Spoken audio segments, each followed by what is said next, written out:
Um, Hello, everyone. Thank you very much for this opportunity to come and talk to you. As you can tell by the way that I'm dressed, I'm an academic in the university. I'm principal of St. John's. Apologise for being overdressed today. That's just what I have to do as principal.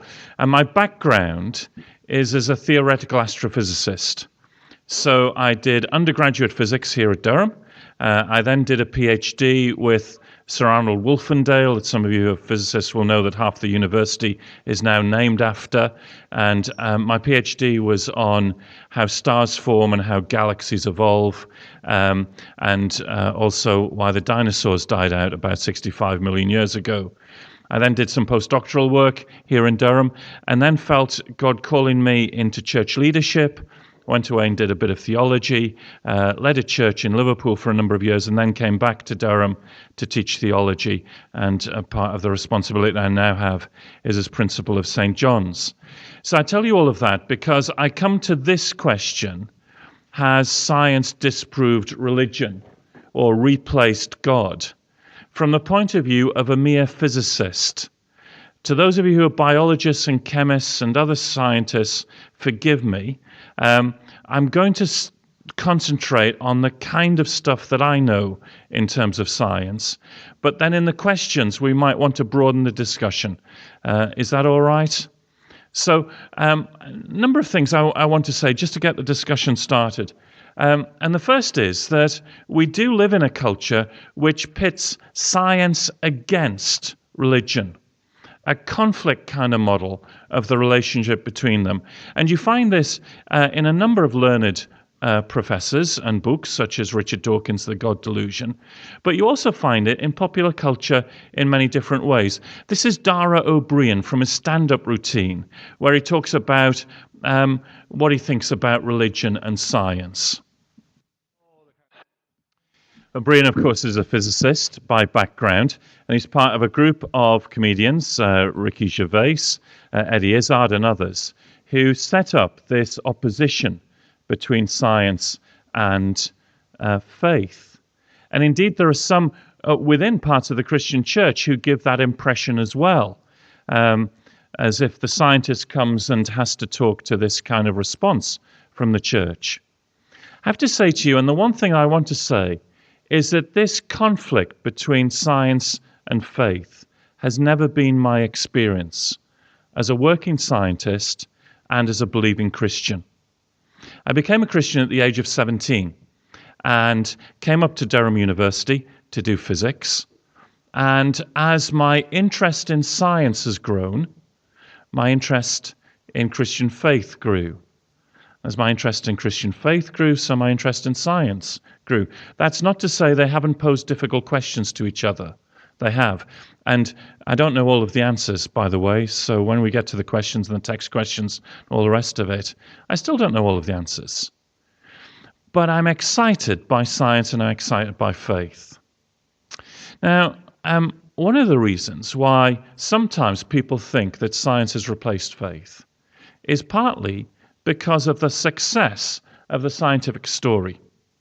And I mean, it's just really exciting what science has been able to do. You might have remembered last summer, the New Horizons spacecraft arrived at Pluto and Charon. It was a journey of 9 years, and it arrived 1 minute early. Can you imagine that in a journey of 9 years? I mean, billions of miles, 3 billion miles. And we began to see something surprising. So science allows us to work with the world and predict the world, and yet it always seems to surprise us. So this is Pluto as we approached it, and in time-lapse photography, and we never quite thought we'd see the texture on the surface of Pluto. We looked even closer. These are vast mountains of ice. Fantastic things. We never quite see them in Durham, although maybe next week, I don't know. But these vast ice mountains, and even the little moon that ponders around Pluto. This is Charon with its deep gullies here. We predicted that we'd go and see it, and yet science surprises us. And that happens often. This is galaxy UDFJ 39546 284. Astronomers have great imagination in naming their galaxies at times. And this is a galaxy here, just in that little bit there, that the Hubble Space Telescope has looked at in great detail and found a galaxy there that's quite a small galaxy, about 100 times, 1,000 times smaller than our own Milky Way, which means it only has between 1 and 10 billion stars or so, something like that. And what's interesting about that galaxy is that it's 13 billion light years away from us.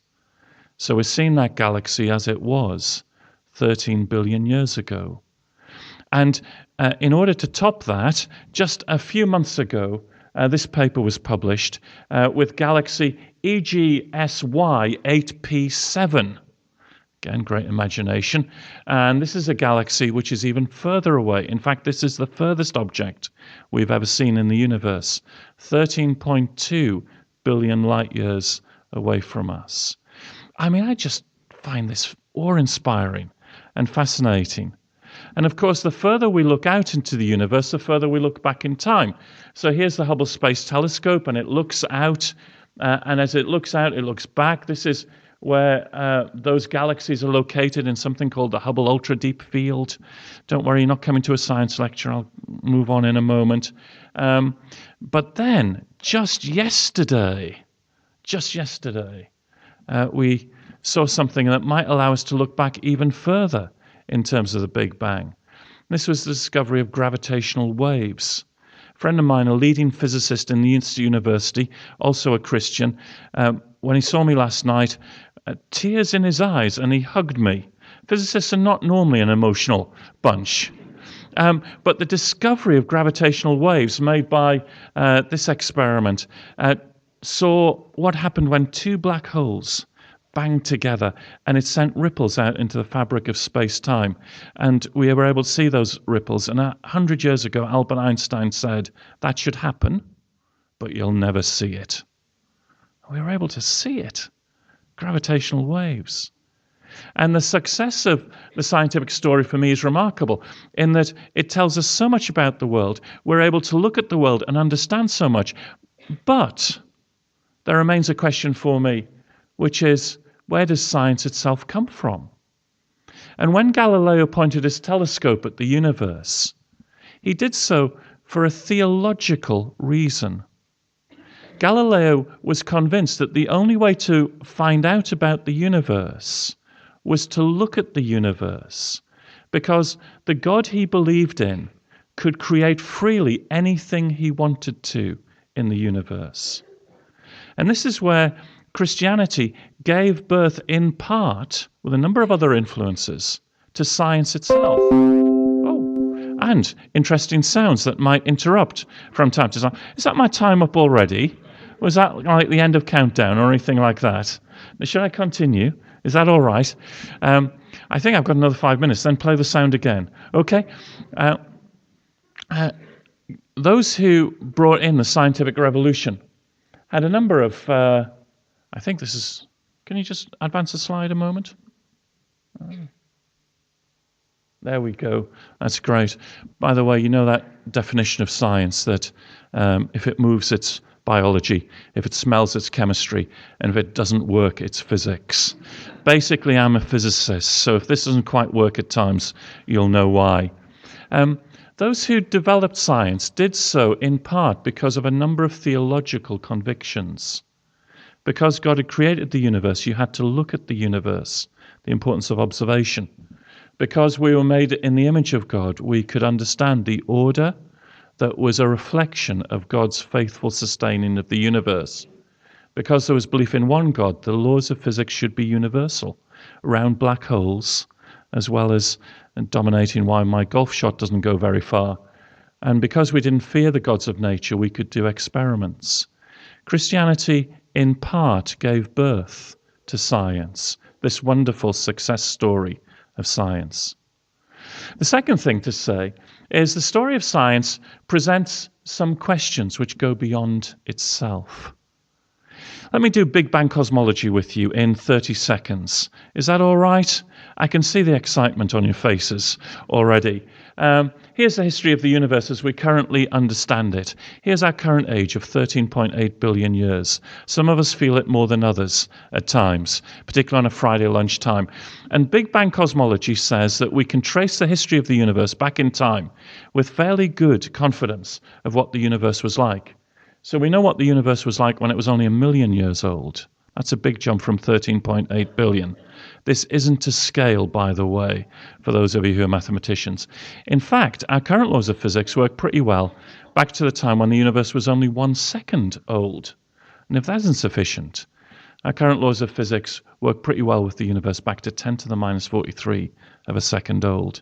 If you're not a mathematician, that's 1 divided by 10 followed by 42 zeroths of a second. That's a small fraction.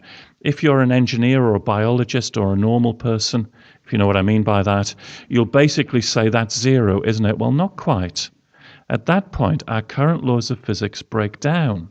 Now, at that point, 1 or 2 Christian folk and other people of other faith communities say, is this where God comes in? If our current laws of physics break down, is God the one who lights the blue touch paper of the Big Bang, who sets the whole thing off? Is this 10 to the minus 43 of a second where God comes in? To be honest, I don't believe that.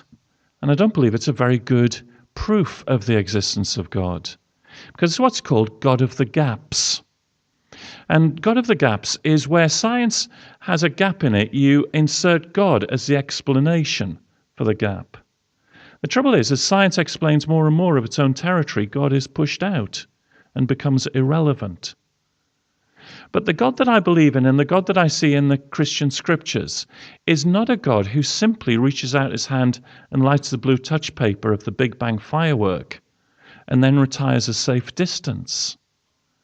The God that I believe in is the God who sustains the universe moment by moment in the palm of his hand, keeping it in existence, actually maintaining all of the faithfulness of the scientific laws by which the universe holds together.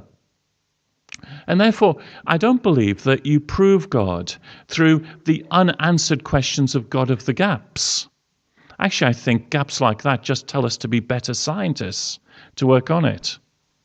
And when Stephen Hawking and others come along and say, we want a quantum theory of gravity that holds together both general relativity and quantum theory, so we can explain the first 10 to the minus 43 of a second, I'm not worried about that. I'm thrilled if it happens. But there are certain questions that go along with this, which are unanswered by science. And one of the fascinating things for me with colleagues still in the physics department are that some of these questions which science exposes at the origin of the universe seem to go beyond science itself. So, for example, where do the laws of physics themselves come from? If Professor Hawkins says I can explain the universe through a quantum fluctuation and then through inflation leading to Hubble expansion, I think there's a reasonable question to say, where does quantum theory itself come from? Science can't explain that, it assumes it. Or, why are the laws of physics intelligible? Albert Einstein once said, the most incomprehensible thing about the universe is that it's comprehensible. Why should that be? And then, what about what Paul Davies calls the Goldilocks enigma? The fact that things are just balanced right in the laws and circumstance of the universe to make carbon-based intelligent life. Why should that be? And what about this sense of awe? I mean, as I said, I think on a number of occasions, those of you who are scientists will know that most of science is not about awe. It's boring, it's tedious, it doesn't work. That's most of the science as a reality. But there are moments where you just go, wow, underneath the complexity of the universe are beautiful, elegant, simple laws. And in all of this Big Bang cosmology, what's the significance of human beings? Who are we within the universe? Don't get me wrong, I'm not trying to prove God in any way to you, but I find within the research community of which I've been a part that there are many folk without a religious axe to grind who find these questions as pointers towards whether there's a deeper story to the universe than science itself explains. Nearly finished.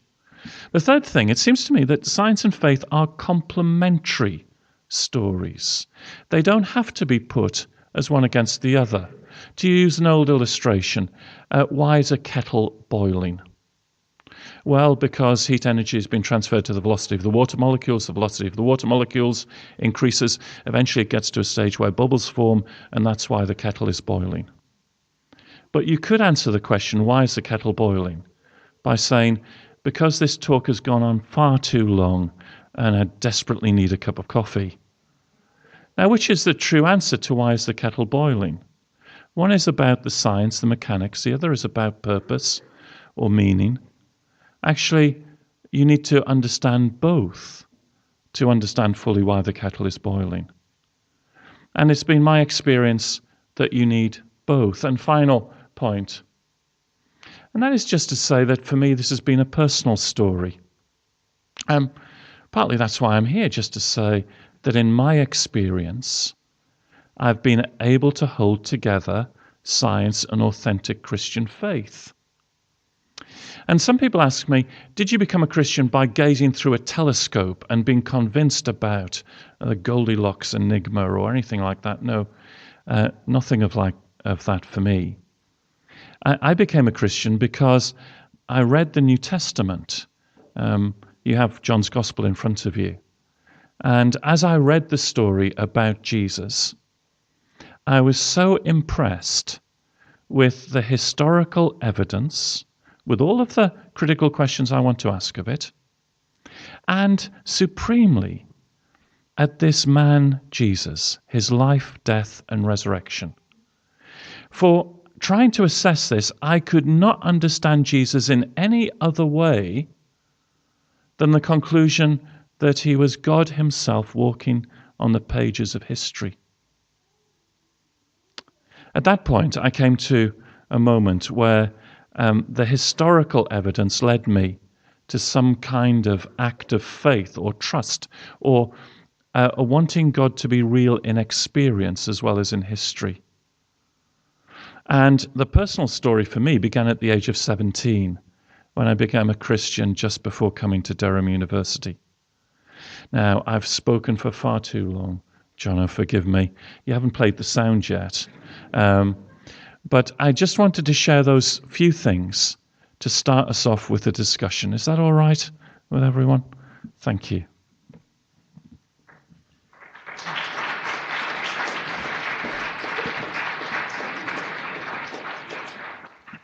Thanks, David. We're just going to break for a minute. If you want to chat to the person next to you, think of a question you might want to ask, and then we'll have time to either put your hand up and ask it or text it into the number on the screen.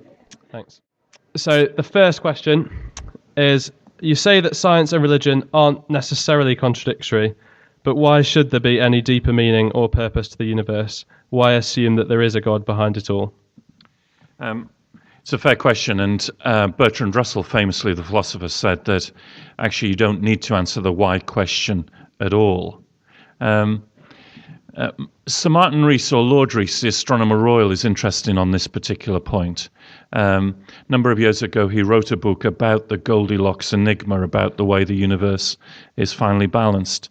And he said that one of the options is to say there is no deeper story to the universe, or we can say, why try and think about it?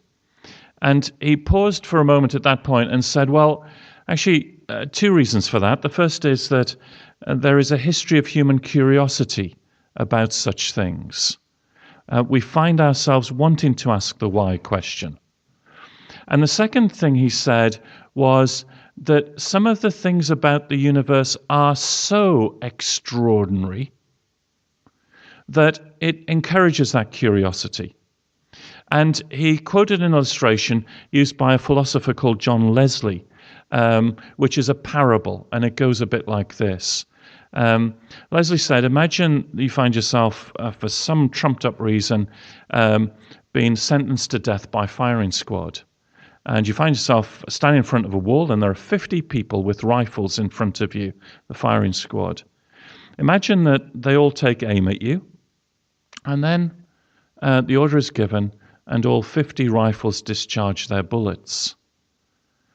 And you see all of them impact the wall behind you, but not one of them hits you.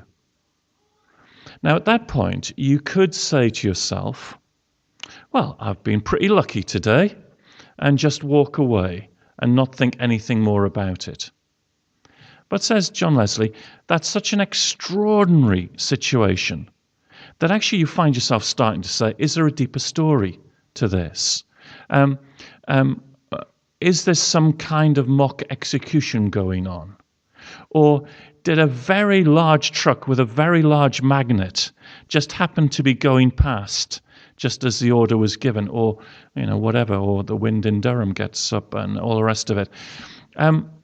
Leslie says that you could walk away from that, but the nature of the circumstance is so extraordinary that you find yourself at least asking the question.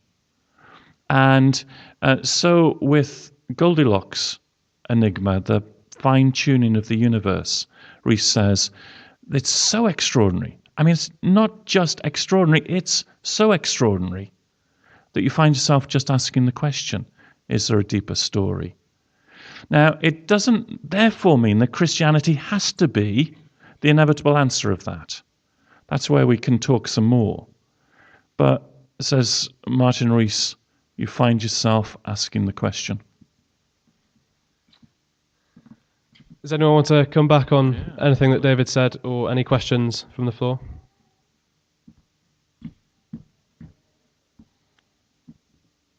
Okay, next question. So we've got a couple of related questions. I'll read them both out. So the first one, do you believe in the Big Bang? You referred to it during your talk, but it isn't in the Bible.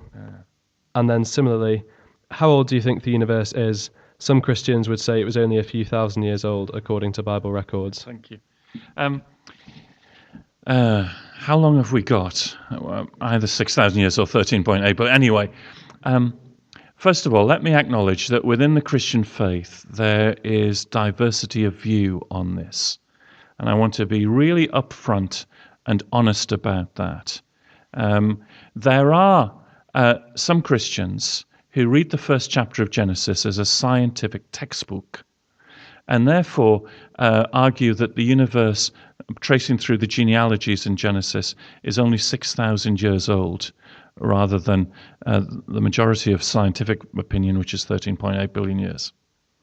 Other Christians, equally committed to the authority of the Bible, say that the first chapter of Genesis is not meant to be read as a scientific textbook. It's actually a theological text, which is more concerned with who God is rather than a timescale of how he did things. Now, in terms of my understanding of the Bible, I am fully committed to the authority of the Bible. But my own understanding is that there are clear indications in the Genesis text that it is a theological text rather than a scientific text. In fact, if you push me further, I actually think that Genesis is a hymn or a song of worship. And if you had the writer of Genesis here to do a lunchtime talk, which would be far more interesting than me, and you ask the question, how old is the universe? I suspect the writer of Genesis would say, to be honest, I'm not really interested in that. What I'm interested in is that you get a sense of just how amazing God is, and you get part of being worshipping this creator God. So biblically, my view is that Genesis 1 is not meant to be read as a scientific text, although I do want to respect the views of other Christians who take a different view. I think the scientific arguments are very strong, that the universe is 13.8 plus or minus 0.1 billion years old or so, in terms of our current model and our current observation. Now remember that Big Bang cosmology is always provisional. We never talk about proof in terms of big science. It's about the evidence for the best model, the best interpretation. So put me on the spot. Yes, I do believe that the universe is 13.8 billion years old. Do I believe in the Big Bang? Well, that's a bit of a loaded question, because for me, the Big Bang is the best current interpretation or model that we have of the data that we have. And I think it's pretty good, to be honest. Why is it not mentioned in the Bible? Well, I think a couple of reasons, perhaps. The first is that if the first chapter of Genesis began with the equations of general relativity and the story of Big Bang cosmology in terms of quantum theory and quantum fluctuations, with respect to the arts and humanities students here, that would be a difficult text to interpret if you didn't have the scientific background. I think what Genesis 1 does is knits together a beautiful tapestry that explains who God is to people of different generations, of different educational and contextual backgrounds, in a way that transcends a current scientific picture. There are many things which are not talked about in the Bible. Galileo famously said, the Bible is not to tell us how the heavens go, it's to tell us how to go to heaven. The Bible is a particular revelation of God for a particular purpose. It doesn't tell us everything about everything. Again, do people want to come? Sorry, John. We could do a bit of a double act here, couldn't we? I think you were going to say, do people want to come back on that or ask other questions? If not, over to you, sir. Great, thanks. I enjoyed showing off my dancing skills. Yes, absolutely. We weren't too sure about it, but anyway, as long as you enjoyed it. It's the main thing, isn't it? But great, we've got time for 2 more questions, and you've got a minute to answer each question. But the first question, if God created this whole universe, an abundance of galaxies and phenomena, then how is it plausible that he would be so personal? Why would he listen to prayers of just one race that he created? In 1 minute. It's very interesting. If you look at the historic collection of the letters of Napoleon, alongside some of the great letters of state, are a number of letters which are about family, and you read some of them and you think to yourself, gosh, this is a bit trivial in the midst of everything that was going through, and yet there's a personal relationship of love between Napoleon and his family. And actually, I can't explain why the God of the whole universe seems to have love for me and for you. And the psalmist struggled with that in Psalm 8 when they said, when I look at the heavens, the moon and stars which you have created, what are human beings that you're mindful of them? But the psalmist says, you are. It's amazing. It's incredible. But you are. And the evidence that I have for that, against the kind of, I can't quite understand it, is the life, death, and resurrection of Jesus of Nazareth. So that I see in Jesus a God who loves me individually, even though I can't explain it scientifically or it amazes me. Was that 1 minute? We'll let you off. Thank you. So the last question, even if God is entirely compatible with science, why does that lead you personally to subscribe to Christianity over any other religion or a more general theistic perspective? And that's a really fair question. And part of it is my own personal story, in that it was Christianity that I encountered first, rather than any other faith community. And I encountered the Christian faith, and it brought me to a point of decision and discipleship of following Jesus, which perhaps because of my background or where I grew up, that's happened to me. Now, that means that I've never sat down with all different faith communities and, in a sense, tried to assess them in a neutral ground. I have to start from where I am. And I hope over the years I've been sympathetic and open to sitting down with friends from different faith communities to talk about the similarities and the discontinuities between Christian faith and other ways of understanding the world. I think for me it comes down to I encountered Jesus. I encountered the story of Jesus. And all I can do is offer that to others.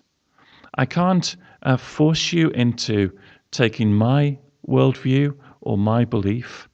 In a sense, I'm not the person to argue about all of the differences between different faith communities. That's far beyond me. But for me, all I can say is that Jesus makes sense of what I do in science, and makes sense of the complexity of the human person I am. That's not a very huge question, but it's within a minute. Thanks very much, David. Now, I'm sorry we haven't been able to answer all of your questions. However, David will be sticking around afterwards, so come and talk to him.